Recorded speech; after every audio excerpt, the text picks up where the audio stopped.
Good morning, Airgun friends. This is the basic home defense package that I keep. It's it has to be picked up together. You don't just grab something to defend yourself with. You also grab something to protect yourself with, and something that can do actually more talking than everything else, just showing up with a flashlight. When you're behind a flashlight and somebody's in the light, they have no idea who's behind the flashlight or what else is behind the flashlight. It makes a wall between whoever you're trying to deal with and yourself. And you use that as your confidence factor. And you'll play this as much as you can before anything else. It's just you're not just bluffing, you're actually backing it up. Behind this light, there's more than just words.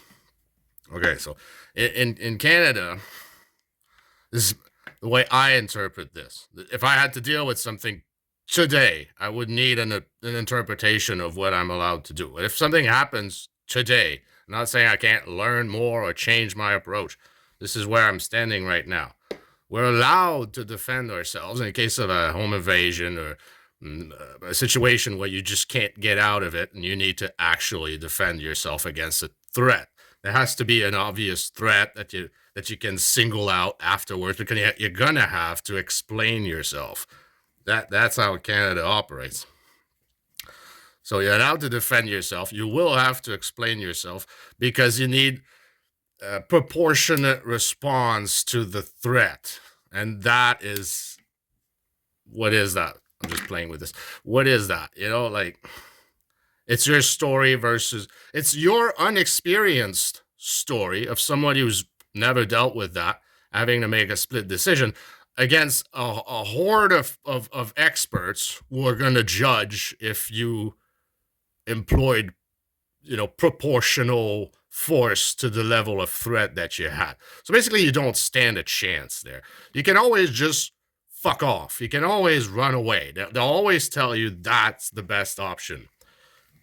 And it's not about like protecting your stuff and whatnot. Like, just go away. That's the better strategy. If you're gonna lay yourself in front of a threat because you need to protect another person, that's an entire different subject. If you have people to protect, you're not just defending your house and your gear and your personal space and whatnot. It's not about ego. It's about actual protection of life. Where like a police officer would do something in that situation if you could substitute yourself with one of them. It's just they're not here. So I live in a small town. There's no police service here. If we put in a call, it's going to take any number of time before somebody gets here, maybe 45 minutes sometimes. And that's not something I considered when I first settled down here. Eventually, it gets to be a point of reflection. So we've established the circumstances. You have to respond. It's not about just you. You're actually protecting something. There is an actual threat, and you're going to respond. And you're going to respond with appropriate proportion. So my interpretation is to just narrow it down to whatever it is that I can do. I know that I can't just own a 50, 60 joule less lethal defense paintball marker and just pepper someone into submission. You can't do that. They show up, you've established the threat, whatever the rest of the scenario is, you still can't just unload on them and just just pummel them into like completely giving up. And then maybe you lose track of what's happening there. They've already given up and you're still shooting them. That's how you get in trouble. I wouldn't necessarily do that. I might actually consider like a third improvised option on the spot. Let's just say if I didn't have at least something that I know that I can rely on. So the minimum and maximum amount of response that you can use is one shot.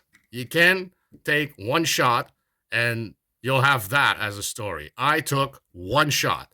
Like, if I'm allowed to defend myself, but I always have to stay in proportion, the very minimum logical thing that I can do is take one shot. If there's multiple assailants, I'm going to need multiple shots. And that's why you need something that's kind of a repeater. You can't have always just a single shot. Or something that you're going to have to crank in between shots or things like that. And you could miss, which would allow you to take another shot, which could be just like considered a warning shot, but you missed. So you're still allowed to make contact just once. So that's why you're going to need more than one shot. Mine's an air gun. We're not allowed firearms like this. I mean, generally speaking, for everybody in Canada, you're not allowed to have a firearm like this, which would be the ideal thing to defend your home. I mean, I'm not getting into the topic like, is a shotgun better or whatnot. I'm not talking about that. I'm just saying we're not allowed to have this.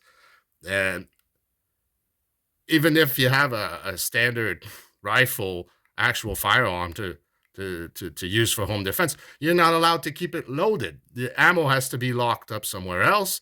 That's a bit of a detour if you need to respond. Your air gun, though, your open sale air gun can be movie style, stashed somewhere. Be considerate of who else can get to it and how easily accessible is it. Consider everything, but technically this you can plant into your sock drawer, hypothetically speaking.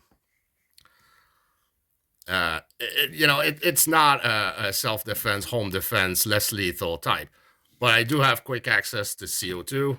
It's always prepared. I take 1.5 clockwork turns on it. I got fresh CO2 ready to go.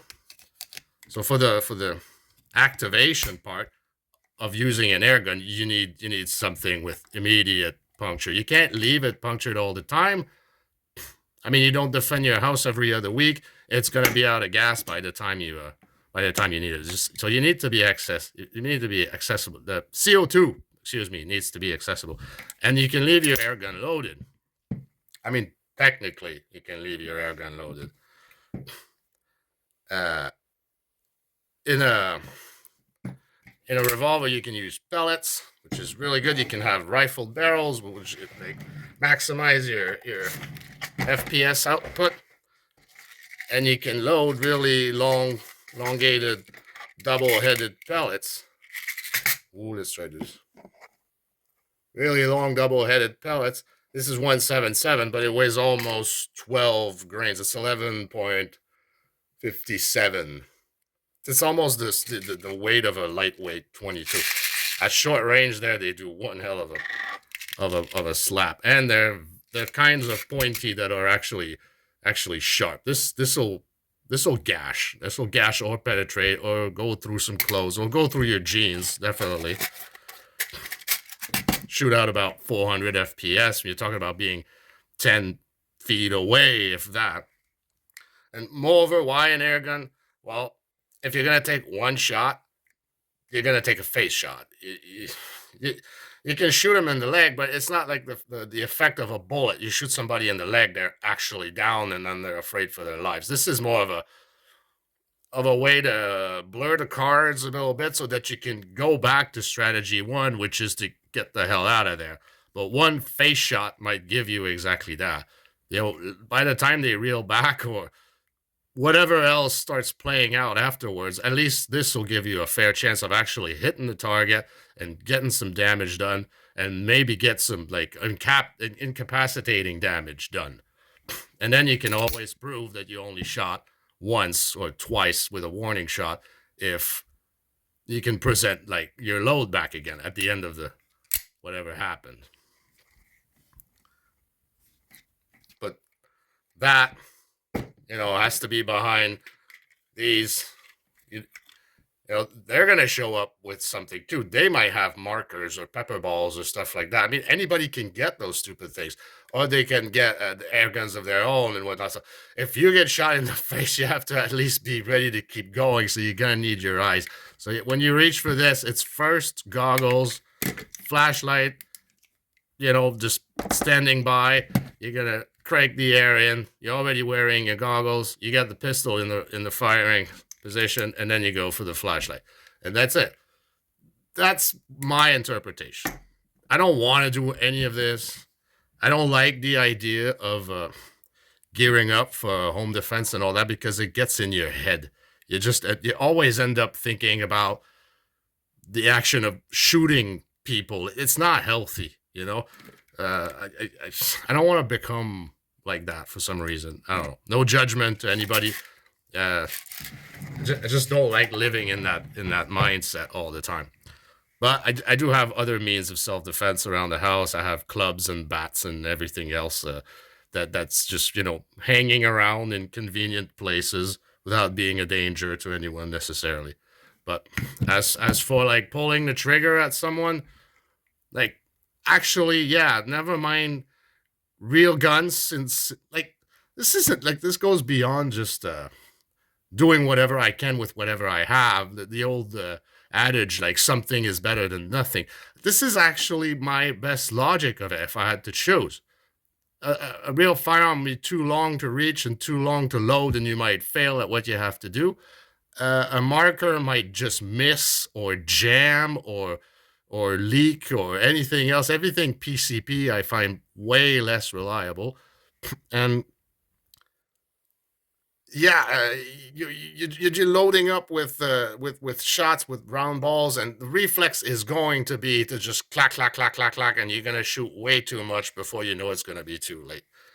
So, thinking about an air gun, keeping it behind the light, keeping it as the last response, keeping it as a single headshot, and with this you can go into single action. There's no crunchy trigger. It's a hair pull right there. The aim is excellent. It's a short barrel. It's a nice opening. It's a big front sight. I won't miss with this. That's the thing. The grip is excellent. This feels, you know, like the right idea over all options. Anyway, that was my okay. That was my 2 cents about Canadian self defense. Guys, go take care of stuff. See you next time.